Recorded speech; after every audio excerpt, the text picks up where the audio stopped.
These were our upstairs doors, and I don't want to be dramatic, but they were giving hospital hallway meets 2003 builder grade regret. Completely replacing them was not in the budget, so we tried something unhinged. Fake being rich using trim and paint, and honestly, she's serving. The doors we wanted were almost $400. We ended up spending about $30 per door, and emotionally, that felt correct. Anyways, take your doors down because it's going to be way easier to do this DIY when they're not on the hinges. First, you're going to lightly sand your doors because this is going to make the paint adhere a lot better. We went with black paint because I love a little drama in my life. Was I terrified halfway through? Yes. Did I trust the process? No, but we kept going anyway. The trim we used for these doors were actually part of our old baseboards and was a decorative piece at the bottom, and honestly, it just worked out so well that this could then be transferred to these doors, so that also saved us money. Your girl loves a good upcycle. We reinstalled the doors into their forever spots before doing the tape trim because you want to see what it actually looks like in your space. It's not going to be the same if you don't have them in their forever spot. Once all the doors were installed again, I was looking at them thinking, oh my god, what did I do? I'm not sold on this black, but you know what? We're going to keep pushing through. Anyways, before you cut any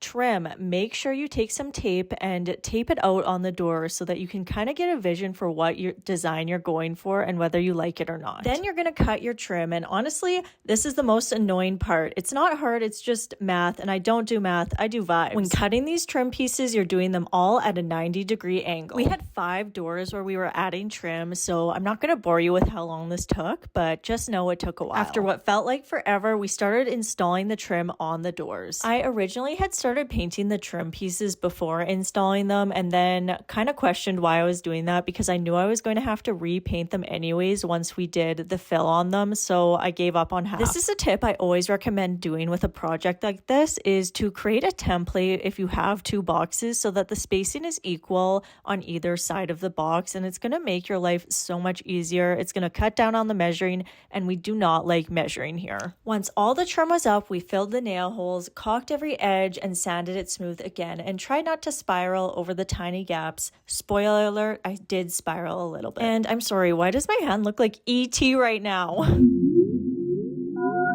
After all that had dried, we went in and sanded, and this is what the doors were looking like. I was still so skeptical at this point, questioning if this was the right decision, but honestly, I was like, there's no going back. We're too far. We just need to finish this DIY. Let me know in the comments if you would ever do a bold color like this on your indoor doors. Last step, knobs. We picked matte black ones that are low-key. Perfect! Sorry, I got a little excited there. Anyways, before I show you the final reveal of these doors, if you like projects like this, make sure you hit that follow button because we have more to come. Without further ado, here are our transformed doors. We trusted the process, and honestly, I think they turned out, but let me know your thoughts in the comments. I think it's way better than the brown doors we had before. And the best part of this project is that it immensely changed this hallway upstairs and only cost about $30 a door, which is amazing. If you end up trying this DIY, please tag me in your project. I would love to see it, and we'll see you next time for the next project in our prairie home.